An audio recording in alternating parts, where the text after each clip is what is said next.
My name is Hsuieh Dean Lee. Welcome to this recorded talk. I am really happy and pleased that I have this opportunity to share this talk with you. The title of my talk is The Parents That Teenagers Want. And I would like to start just by thanking the organizers of Act Together for making the time and space so that this talk can be presented to you. And I really also want to say that I value the mission and vision of this event and this organization, which seeks to facilitate an intergenerational partnership and collaboration. So I hope this talk will contribute to that inspirational aim, and that you as a parent or a would-be parent or as a teenager would get something valuable out of this talk for yourself and for your life. Just a slight note on this talk. I might be glancing away a little bit from time to time to look at my notes while I'm giving this talk. And otherwise, I'm fully focused on you, the viewer. And so let's get into this topic. Now, about being the parent that teenagers want is not the easiest thing to do, as those of you who are parents would most likely agree. In preparing for this talk, I believe that by doing two things, I can help us to be the parent that teenagers want and need by really looking at two things. So the first thing is that really looking to understand just what is the adolescent period about, what are the characteristics of this period in our lives, what are some of the important changes that are taking place for us and at the level of our minds, and also at the level of our brains. So I'll be referring to insights from neuroscientists, and definitely from insights from psychologists that I really admire and respect, as my background is in psychology and I'm a lecturer at Sofia University in the United States. So I would like to introduce these perspectives first to help us become more informed about the adolescent. What is this period really about? So that's the first part of the talk. The second part of the talk, I would like to get into some of the details of not only what it is that teenagers want from us as parents, but how do we go about actually being or becoming that parent that teenagers need us to be. So broadly speaking, these are the two parts of this talk. And so let's go ahead with that. First and foremost, I want to say that there is kind of two gaps that we find ourselves in. The first gap is the gap of perception between the parent and the child. And you might imagine or see in your mind that you as a parent really, in some ways, and often it is the case, that we are still holding on to a perception of our children of which they have already outgrown. So whether it's that we still see them as a baby or a toddler or a young child, and one way or another, our perception of who our children have become or are trying to become hasn't caught up with the reality.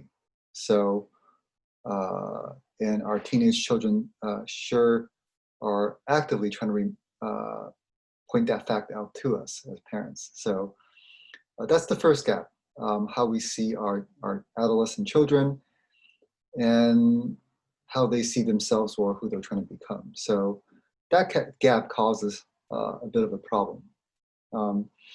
The second gap is the gap that teenagers find themselves in, which is kind of a no man's land in a sense, because they are neither a child anymore, nor are they a full-fledged adult.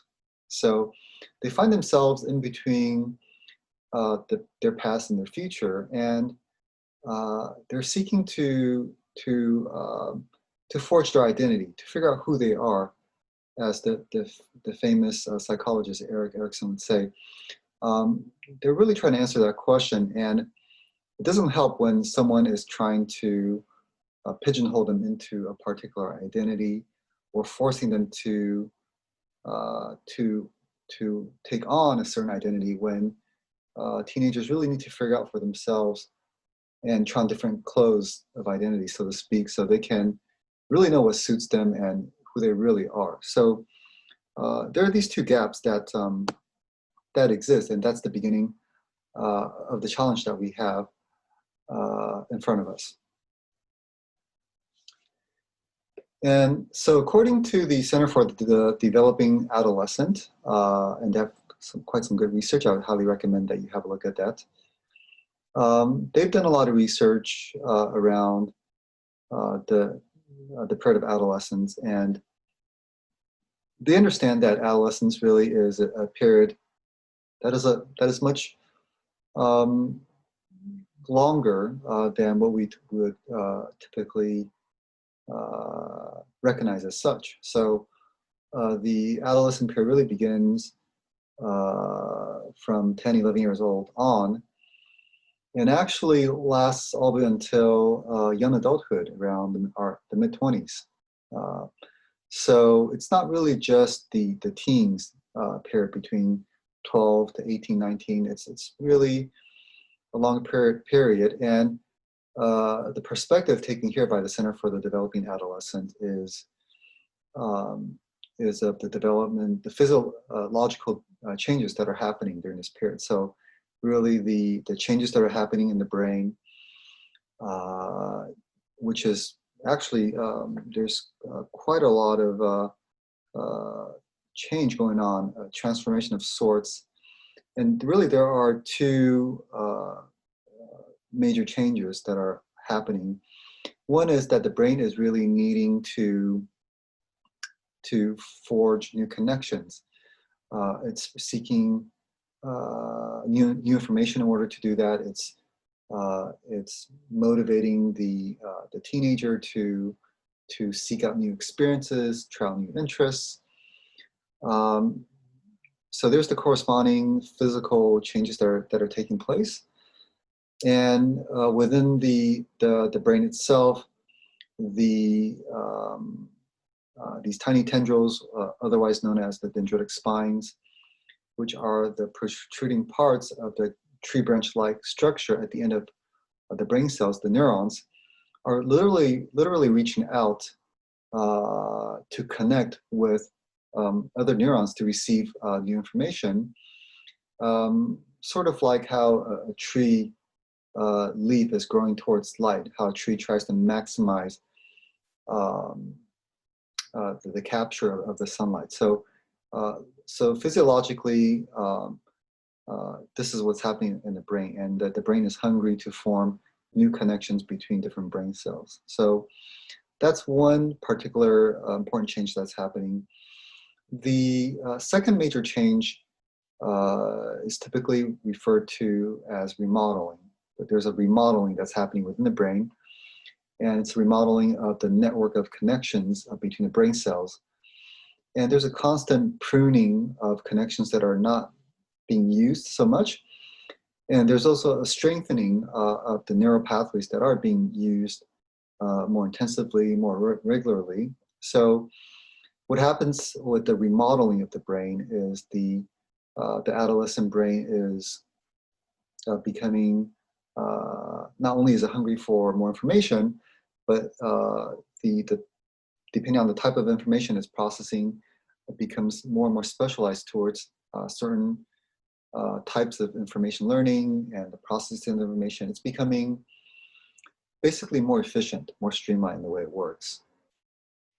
Now, an important change that's happening in tandem with the hunger for new information and connection and the remodeling of the brain is the capacity, what Dr. Daniel Siegel would call the creative exploration aspect of or characteristic of the adolescent period, which is that the adolescent mind becomes a lot more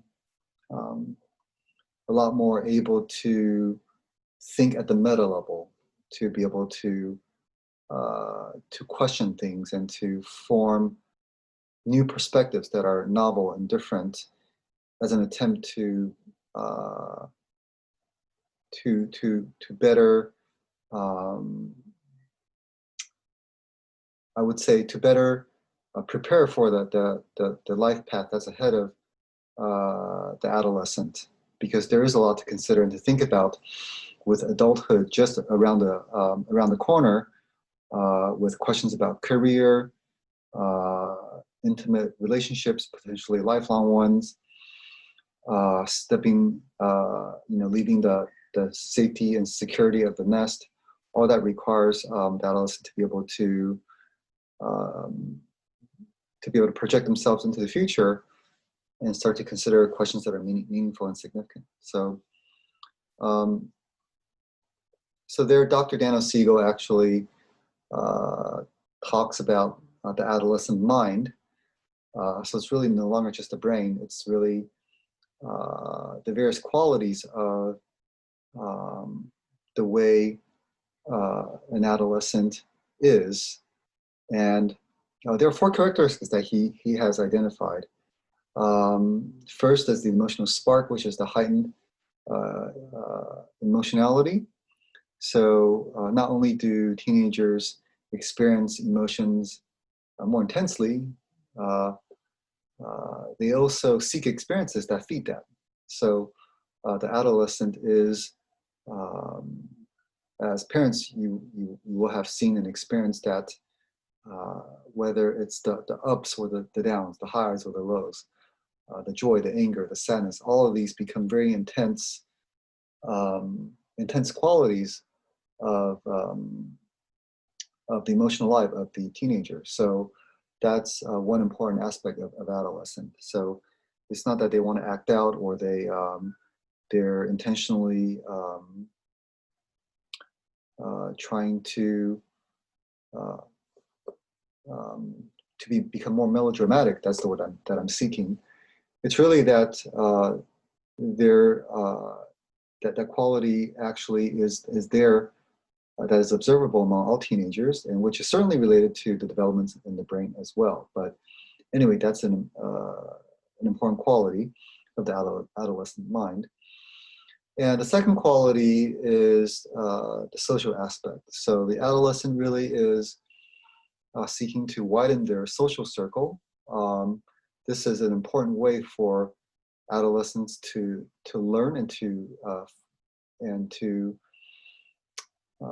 kind of come across new experiences. So what I'm describing here is it's an automatic behavior in a certain way that the adolescent will want to create more distance, basically, between themselves and their immediate nest, right? So they want to spend more time with their friends, and even when they're not with their friends, they want to talk to them. In my days, it was the telephone, and in today's world, it's social media, it's instant messenger, and those kind of things. Regardless, the adolescent is seeking to engage with the wider world through friendships, maybe through seeking other mentors other than the parents. They're really looking to, and it's through other people that they intuitively know that new experiences will come their way, new things that other people are interested in that they can take a peek at. And so this is another striking characteristic of the adolescent period. And then the third quality of adolescence, or the adolescent mind, is the the seeking of new experiences, of novelty, as Daniel Siegel would call it. They want new stimulating experiences. They're interested in exploring new ideas, new hobbies. And again, this is reflective of the fact that the brain is literally reaching out for new connections. So correspondingly, they're behaviorally and mentally, these changes are happening. The behaviors are facilitating this kind of this engagement with the novel, unknown parts of life or of the world. The fourth striking quality of adolescence and the adolescent mind is what I referred to just a little bit ago, is what Daniel Siegel would call the creative exploration. And this is all about, again, the ability to abstract oneself into a different way of thinking, to be able to ask the more profound questions in life about the meaning of life, of relationships, of everything. And children, not children anymore, right? I mean, adolescents start to question their parents' relationships. They start to question the value and validity of certain life paths that maybe their parents want them to take. They start to rebel against the parents. They want to figure things out. They want to they want to start to push against the boundaries. They really, in a way, want to forge their own path, even if they are the kind of people who really care about security and safety. Adolescents are in a way seeking, always looking to blaze their own trail. Even the compliant ones who appear to be obedient on the surface, inside and beneath that mask somewhere, there is a desire for a life that they will create that they can call their own. And that really requires the challenging of the status quo. It requires the challenge of authority, what they deem to be unquestionable knowledge, in a way to establish their independence, to establish their own authority. Because intuitively, adolescents know that how strong can you be as a person, how much of a master you can be of yourself if you can't really even establish your own perspective about your life. So, of course, most of us won't really frame things up that way, and we won't even use those words, but the action speaks louder than words. There's really a search for one's own identity that one can perhaps to be forged under fire, but one that can be proudly called our own. So the creative exploration really facilitates that, the questioning, becoming a philosopher of sorts. And if you're not a philosopher, then really trying things out. And through experience that you learn to, you learn where the boundaries are, what your value is, and all of these things. So, so this is important insights I wanted to share from Daniel Siegel about the qualities of the adolescent mind. Now, another highly important contribution is from Erik Erikson, who helped to really map out the developmental tasks throughout a person's lifetime. And he talks about the adolescent period as a period within which the main task is the establishing of one's identity, the answering of the question, who am I?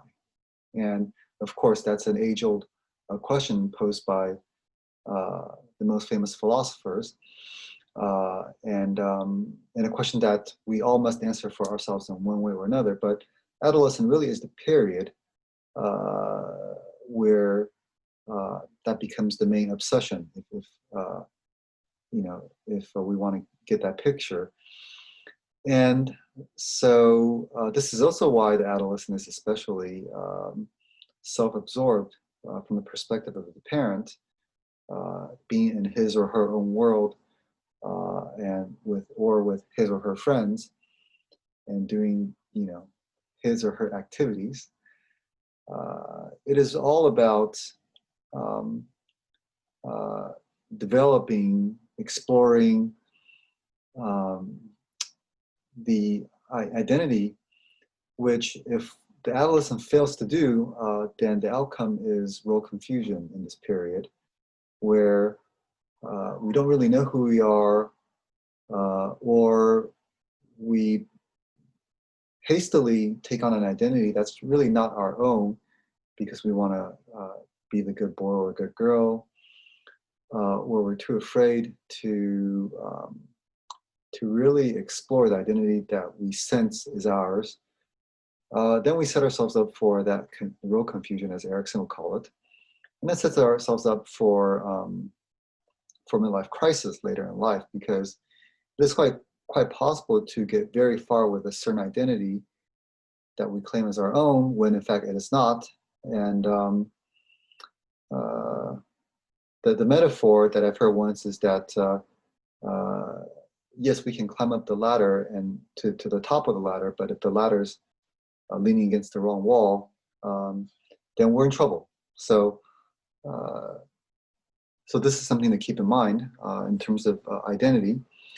Another really important thing that's trying to happen in this period, according to Erickson, is also the identification of values that we may call our own.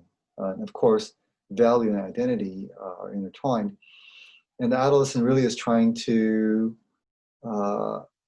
understand where they stand about different issues with regards to love, with regards to intimacy, with regards to spirituality, with regards to career, and a host of other issues that are that could be controversial or contentious. They need to have a set of values with which they can identify, and this will make up a part of who they are. So this is the task of the adolescent. Related to the development of identity, relationships plays a vital role here. And according to the well-known psychologist Abraham Maslow, he talks about how love and esteem are basic needs that are fulfilled only in relationship. That these core needs that we have as people require others to, in order for us to be developed. And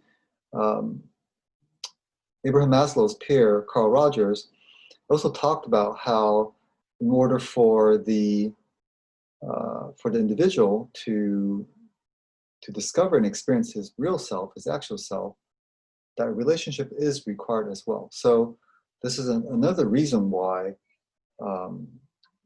relationships are important. They help the formation of the identity, but also they help the person to fulfill some very basic human needs.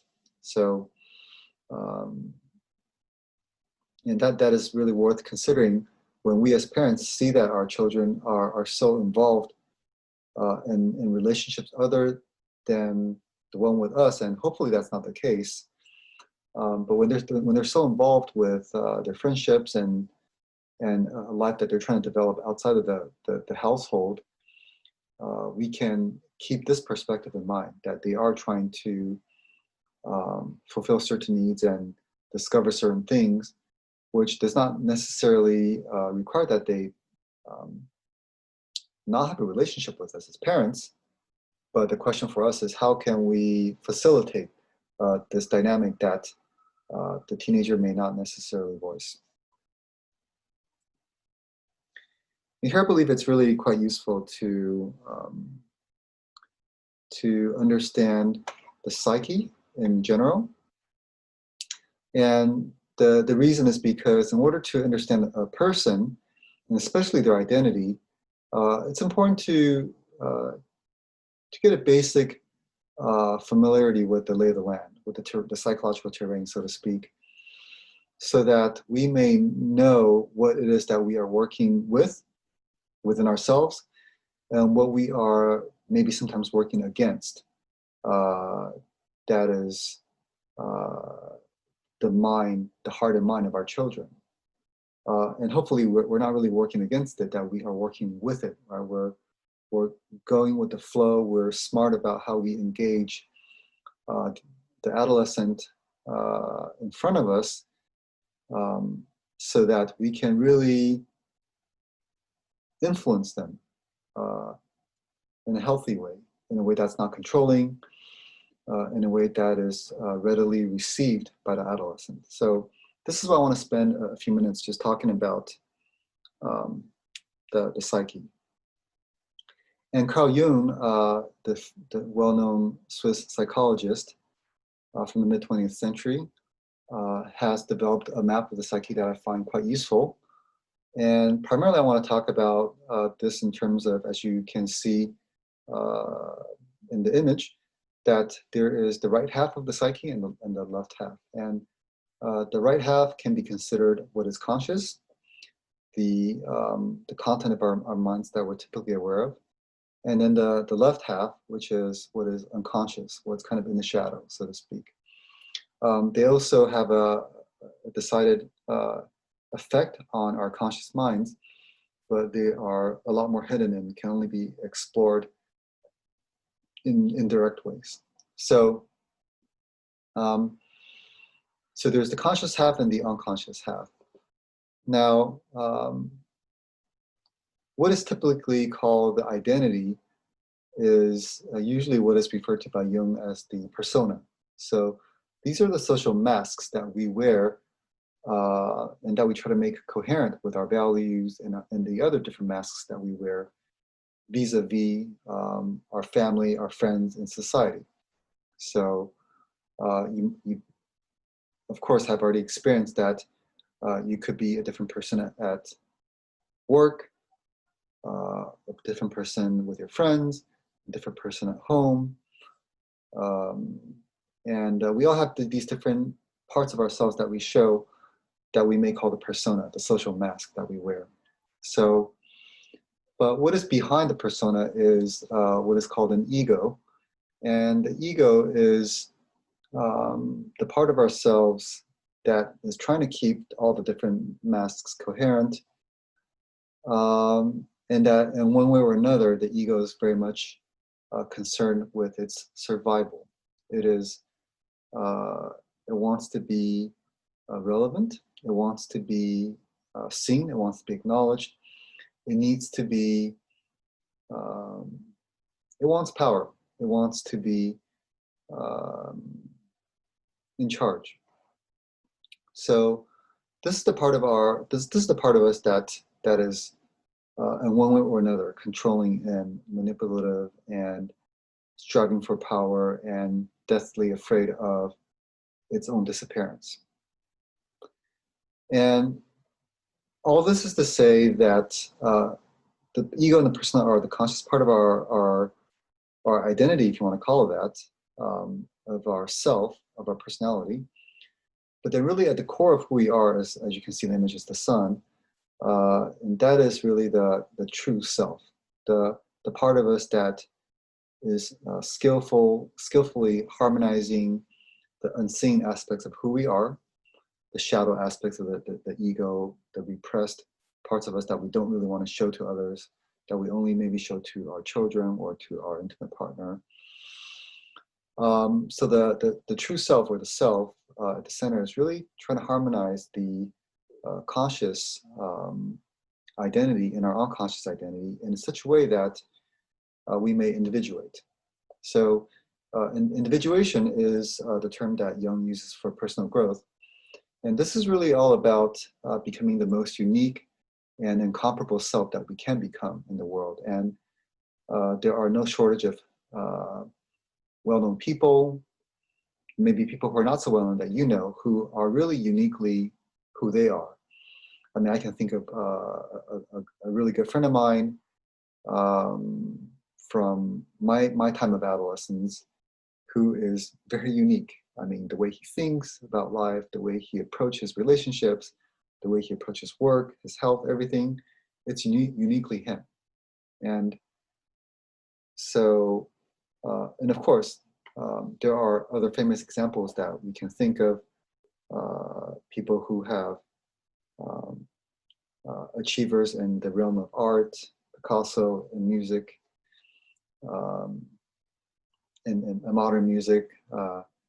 One of the jazz artists that I really like, Jean-Baptiste, in the area of politics, Obama in the area of architecture and law, everything. There are always people who have become so unique that they're immediately identifiable for who they are. So anyway, individuation is this process where the acorn becomes an oak tree, that the person becomes who they already are, but it's that process where they harmonize the different aspects of their psyche, and that they do not mistake themselves for their ego or for their persona. So this should help to give you a basic understanding of really what is a person at the level of their minds, of their psychology. And here I want to mention also another really useful and valuable concept, which is real, and how we act and how we become. And it is the concept of the will, which has been described in great detail by the well-known Italian psychologist and psychiatrist Roberto Saggioli, who talks about the will as a function of the self. So he shares a similar understanding with Carl Jung on self being a sort of the center of one's awareness, that is not to be confused with our ego or our social masks. And furthermore, he has proposed the development of a person's will to make it not only strong, which is what classic psychology might focus on, and what people might term self-discipline, self-control, strength of will, but he talks about the development of a skillful will, of the good will, as a way to integrate and regulate the various fragmented selves that exist within our psyche, so that we may become whole, and that we may establish a union with the higher aspects of who we are, in order to live a life that is truly not just meaningful, but as what Abraham Maslow might call the transcending self-actualizers, who sacralize life, who really endeavor and seek to make the world a better place. So the development of the will is highly important, not just for the average person, but the adolescent period is also the time to really take on certain challenges in order to develop the will. And this is useful in many ways, because the more we're able to master the will that we have, the more we will be clear about who we are, and the higher the confidence and trust we would have in ourselves. And this is clearly, there are probably very few things that are more important than that, because a life that is going to be productive and meaningful has to be directed by who we truly are, and not be dictated by society and our parents and the authorities. It has to come from deep within, and we won't have the courage to walk the path that we really need to walk unless we have confidence and trust in ourselves. So the will the will is a very, very crucial aspect of that. And so I want to share this with you as well. And I highly recommend that you read Hsuieh Lee's book, The Act of Will, and to further understand this concept.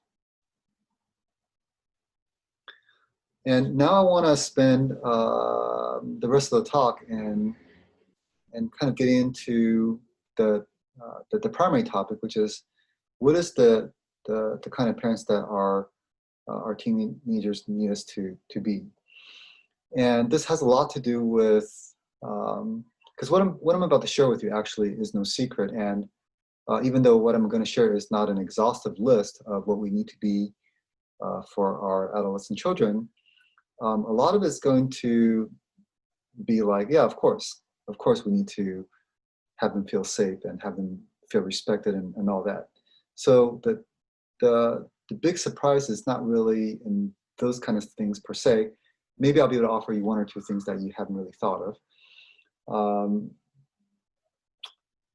Regardless, the point I want to make is that how can we evolve in a way in order to provide these things to our adolescents? So they have very similar needs as we would as adults. But let's look at what these things are actually. So so I can be a lot more concrete with what I'm trying to describe here. So teenagers, they, in my mind, and based on my research and as an educator and talking to parents and teenagers of all age ranges, 5 basic themes emerge. The first is that the teenager needs to feel safe. Secondly, they need to feel respected and trusted. Third, they need to be valued. Fourth, they want to be able to trust and respect their parents. And fifthly, they would like to be inspired by their parents. It's really something that would be special, actually. And they don't always voice it in those terms, but it is something that I understand is very inspiring, very useful. Anyway, so first and foremost, feeling safe. And here there are 3 things we can do to help our adolescent children feel safe. The first thing is that the adolescent is capable of self-care, or I'm sorry, it's that the parent himself or herself is capable of self-care. And here I'm talking about not just being able to take care of yourself, but in the sense that you, as a parent, really value yourself. So a parent that values himself or herself will take care of his health, right? Physical health, mental health. He or she will eat well, will have the necessary rest in order to be able to function as a parent and in life. He or she will have a healthy self-regard, that he or she does not require to have her emotional needs being met by their children. As parents, we might fall into the trap of seeking love back from our children. We might become emotionally desperate in some ways and hoping that our children can fill that void for us. And this is what self-care is about, is to take care of ourselves mentally, emotionally, physically in such a way so that our children really don't feel the burden of us seeking something from them, that we want something from them, because this is a time in their lives that they really need to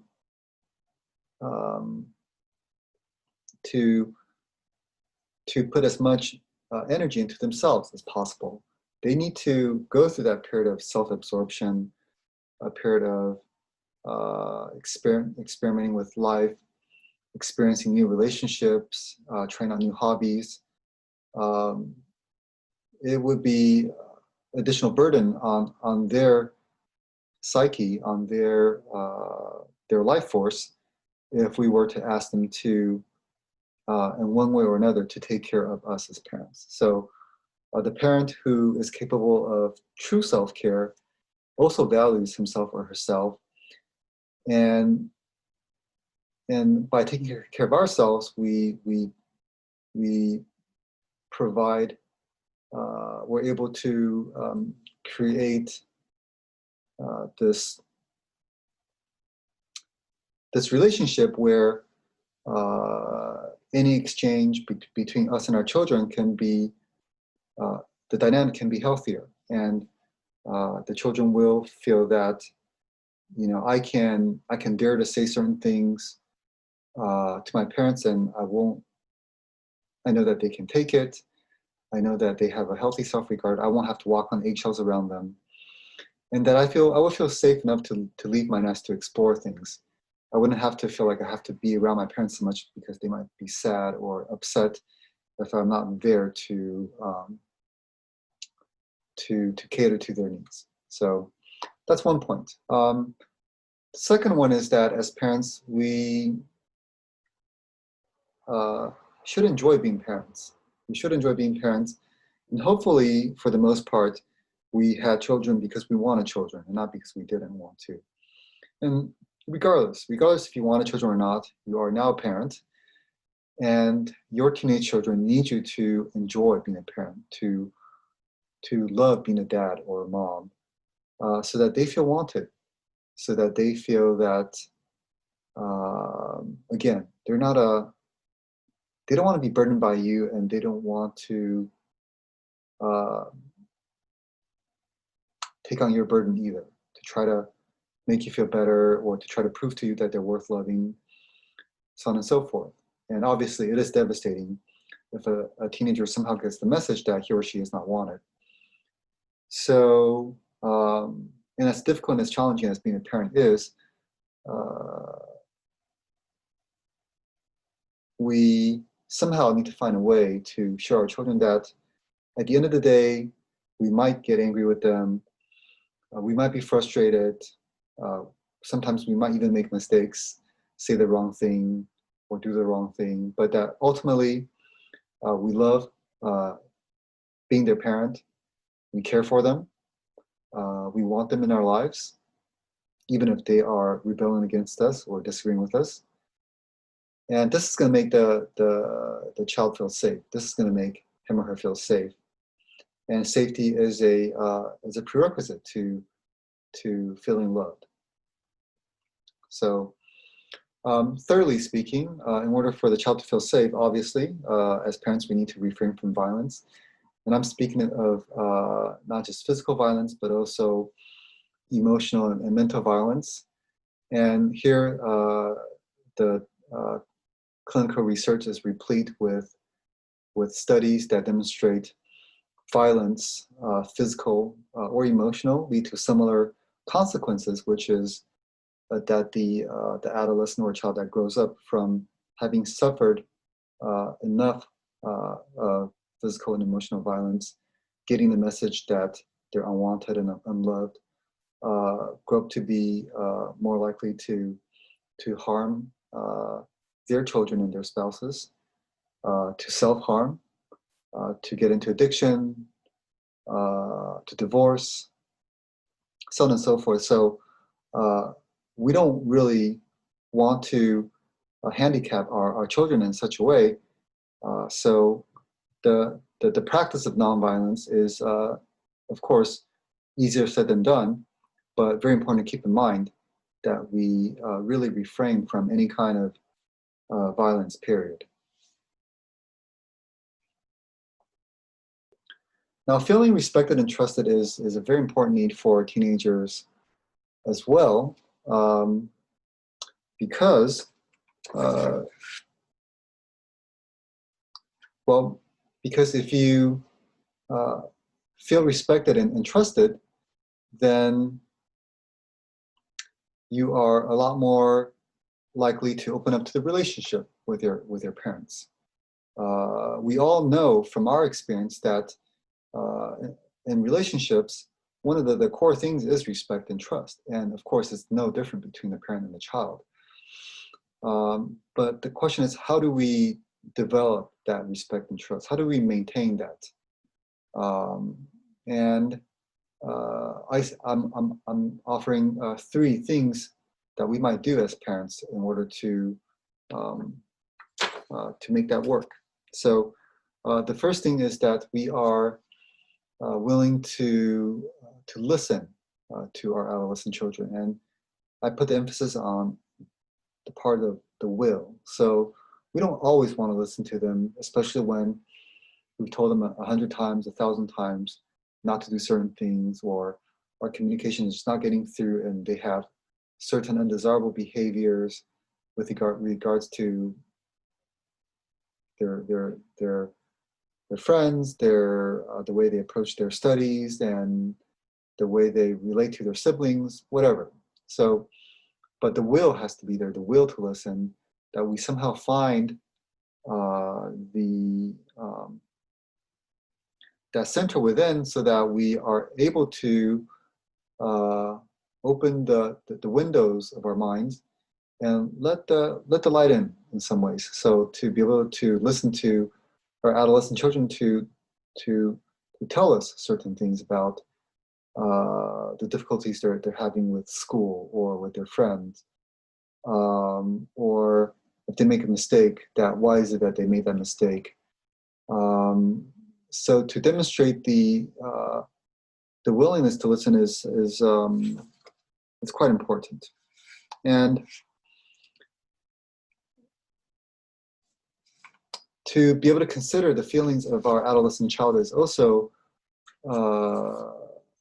highly important. And here it requires that we develop and exercise our emotional intelligence, our ability to try to put ourselves in the shoes of our adolescent children, and not to say or do certain things that we sense might cause the opposite of what we want, right? We want to be able to deliver messages, but we need to learn how to become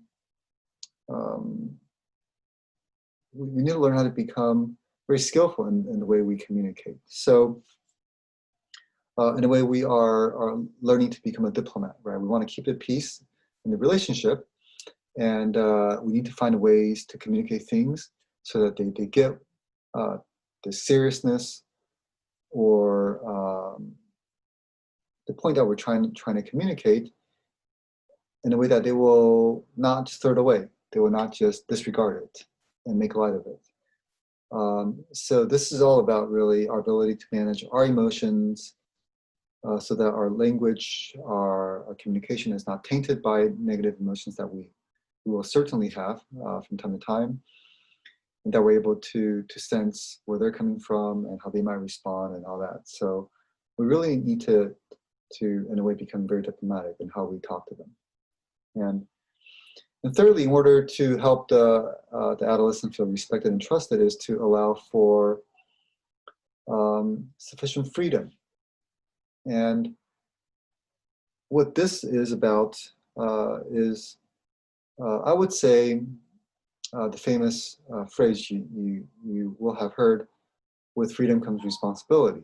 But a lot of parents might give all responsibility and no freedom, or all freedom and no responsibility. So our adolescent children gets whatever they want and they have no responsibilities whatsoever. So they never really understand how the two will go hand in hand. So a really simple example might be that our adolescent children wants a new phone or a new tablet, right? And freedom might be, if you want the best one, or if you want the one that you want, well, yes, you can, but you have the responsibility to make that happen. So I'm not responsible to buy that for you. You are, I can help you find ways to find a part-time job, to save money so that you can get the things that you want. And then yes, you can have the things that you want, but you're responsible for making that happen. So that's one example of balancing freedom with responsibility. And in order for us to be able to do that, to allow for sufficient freedom, it means in some ways that we have to be able to trust and embrace life enough. If we were trying to control everything that our children are doing, from what kind of hairstyle they can have, to what clothes they can wear, to what kind of friends that they can have, to what kind of hobbies that they can have, well, we don't really trust that. We don't really trust them. We don't really believe they know what they're doing and that they would do better if they listen to us. And even if that's true, even if we are so much more wiser than our adolescent children, what's right for us might not be right for them. And what would have been right for us in the past, and we somehow turned it into a golden rule, may not be right for them, because the future is always changing and rules always have to be adapted and interpreted. So, so allowing for sufficient freedom means that we have to trust them, and our ability to trust our children's natural development, in some sense, mirrors our ability to trust life, with all the ups and downs, all the twists and turns, all the good and bad. They all come together. You can't just have the ups without the downs. You can't have just the bad without the good. You can't have a children that's going to grow into a mature person without making mistakes and falling down. So this is all part of the package, and it's real difficult homework for us as parents, but it is a real thing that we have to face and embrace.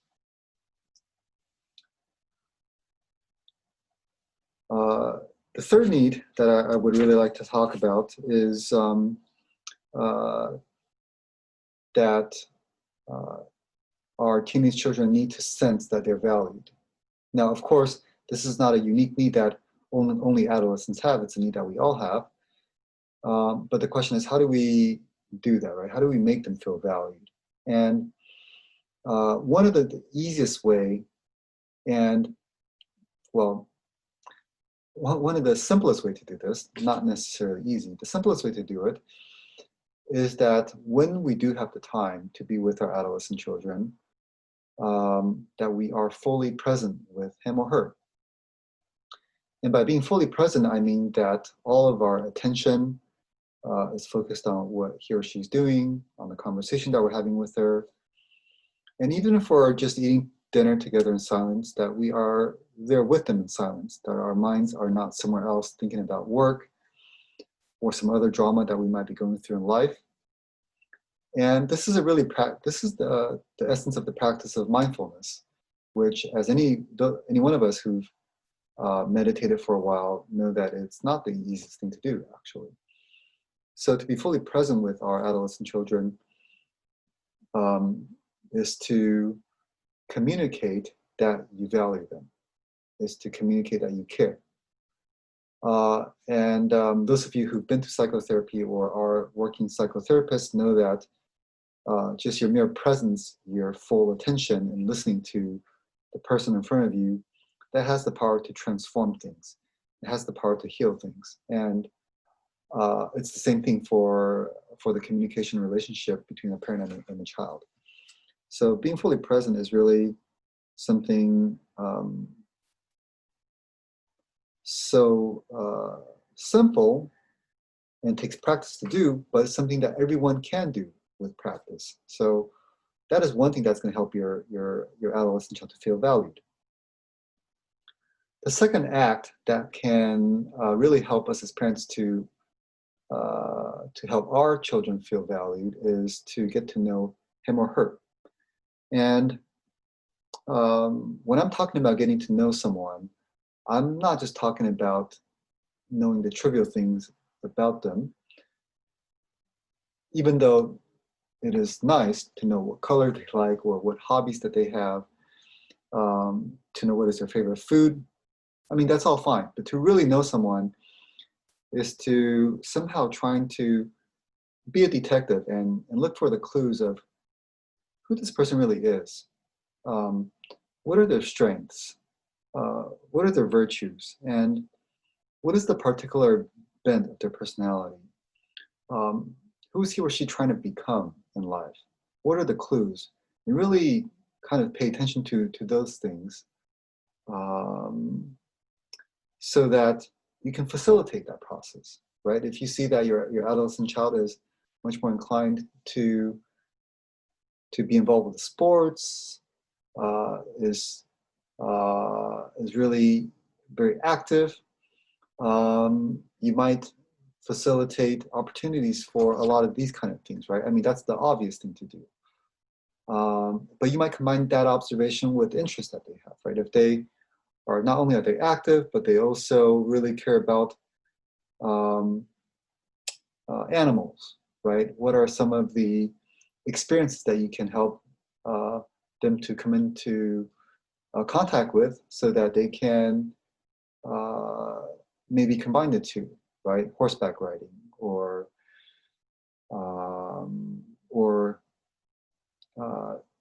I don't know, meeting with a wildlife biologist, right, to learn about their work. Who knows? Creativity is required here as a parent, to not only observe, be an observant parent, but to combine the observations that you make, and so that you may really become a helper in a true sense of the word. So that at the end of the day, what I've learned that's really important from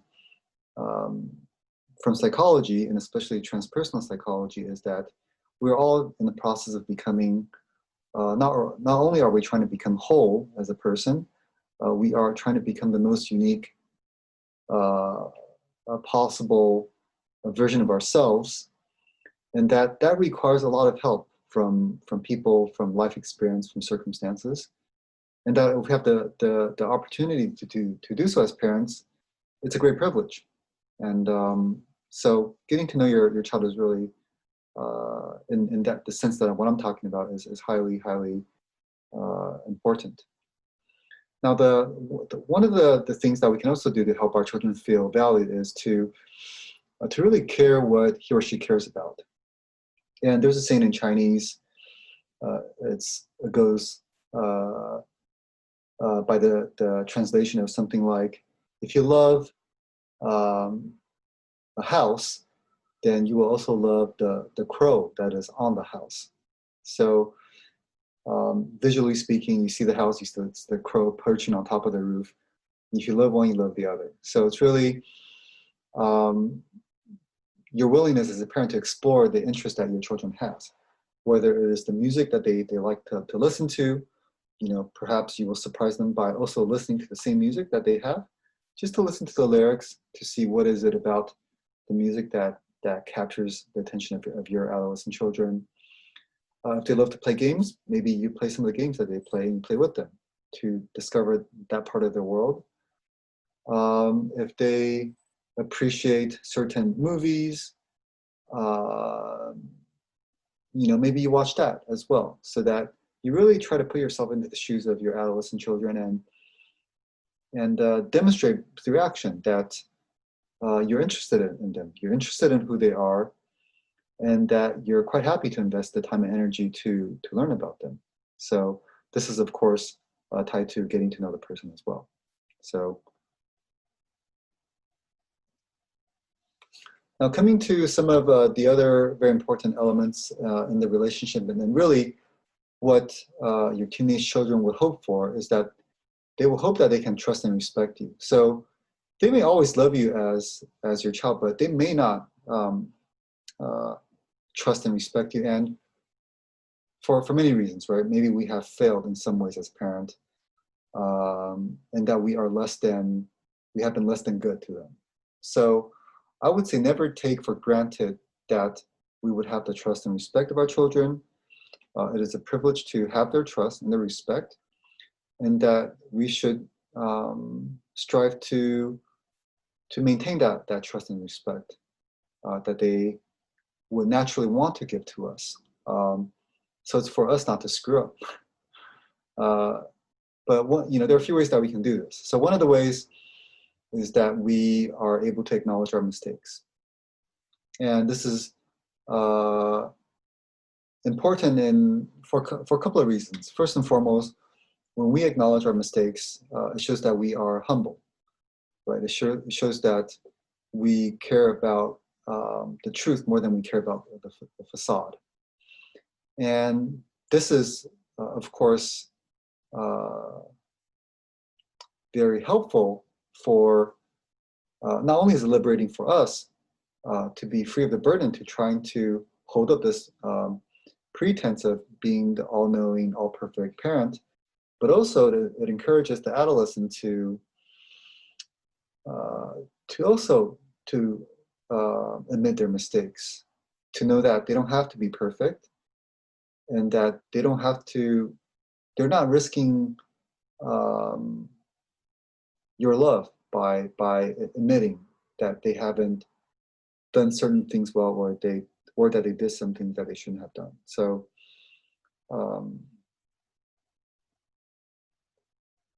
so this is quite important, acknowledging our mistakes. And also by doing that, you'll be demonstrating compassion towards yourself, because the ability to acknowledge your mistake means that you are aware that you are not perfect. And compassion is something that we can develop and demonstrate so that our children can be compassionate towards themselves, so that they do not expect perfection for themselves. And this will go a very long way in life. Another way we can help our adolescent children to feel trusted and respected is that we don't rush to judgment. And because by judging someone, we close the door on our ability to help them. Once a person feels judged, they're not very likely to open themselves up to you again, because they're vulnerable and nobody wants to have their sense of self be hurt. So this is quite important, that we allow for an alternative perspective, that we withhold judgment, that will allow for further information to come in. If our teenage children come home late from a party past the time that we agreed upon, listen to the reason why, right? If our children fail to reach a certain level of academic performance, and they want to explain to us, their perspective, that we listen to that. If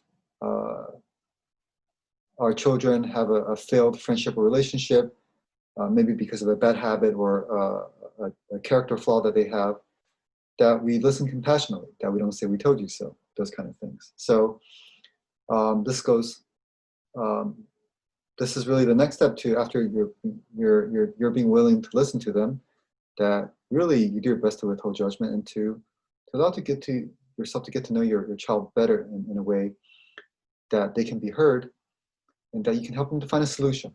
Because at the end of the day, do you want them to feel bad, or do you want them to find a solution to their problem, right? So that's the thing.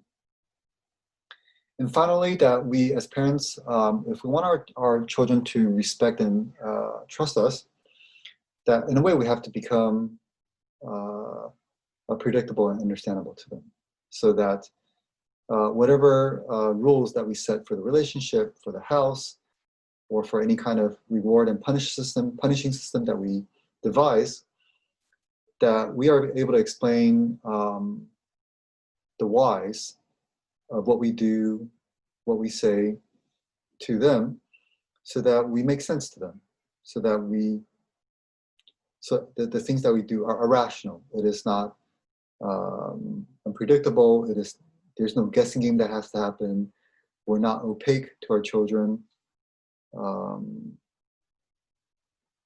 So this is a few of the ways we can earn and maintain the trust and respect from our adolescent children.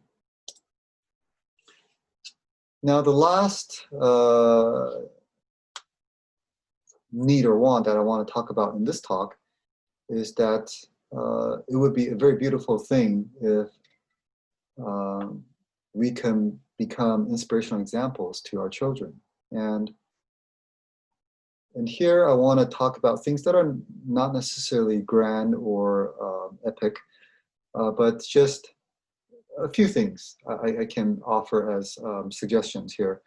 One is that we're able to protect and provide for and care for the family, right? So this may seem like a mundane thing or insignificant, but as you, the parents, would know that being consistent day after day, week after week, month after month, year after year, to be able to be there for your child from the time when they are a baby to a toddler and now to an adolescent or maybe even a young adult, that's not easy to always do that consistently. To put food on the table, to spend time with them. It is really a work that is down to the hour. What I mean by that is you got to put one foot in front of another, step by step. The journey of 1,000 miles does not begin, or begins with one step, and it is completed one step at a time. And this is what that's about. So just by being able to run the marathon of being a parent, by being able to provide for them and care for them, that in and of itself is incredibly inspirational already. And of course, it may take our children some time to realize just how special and difficult this feat is. But indeed, this is one of the things that we can strive to do as parents. And another way we can strive to be inspirational to our children is to embrace the challenges that we meet in life. Because here, it is really through the meeting of challenges that we become strong, that we become wise, that mistakes are made, and that lessons are learned. And whatever we develop as strengths as parents are often, I'm not going to say always, but often they are implicitly transferred to our children. And the mentality is something like, if my parents can do it, I can do it too. Especially if you are down to earth to them, that you've been able to do some of the things I talked about earlier, that you're accessible to them, that you have spent the requisite time with them, being present, you're able to be humble and acknowledge your mistakes, that you value yourself, etc. They will be able to see that what you've been able to do is something that they can also do, and they will draw strength from your example. So embracing the challenges in life is something that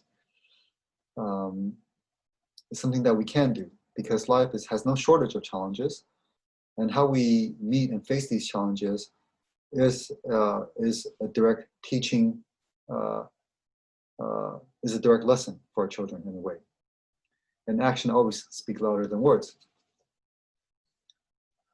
Lastly, I believe that from what I have seen and experienced, that parents who really seek to realize their own dreams are parents who also inspire their children. Of course, provided that you didn't leave the family in order to realize your own dreams, that might be a different story. But just the fact that if you, first of all, that you are aware that you have a dream, and that you take pragmatic steps to try and realize them, whether or not you realize your dream, already this is inspirational. That you have the courage to do something that you want to do, that you know what it is, and that you do not abdicate your responsibility as a parent in the process of doing that. That can be highly, highly inspiring, and that can cause the adolescent to really ask for themselves, what is my dream, and what do I want to do? And that is the period when they're asking these kind of questions, actually. So we can become very uplifting examples and life-giving examples by being there for our families consistently, by embracing challenges in our lives, and by being aware and seeking in a pragmatic way to realize the dreams that we have.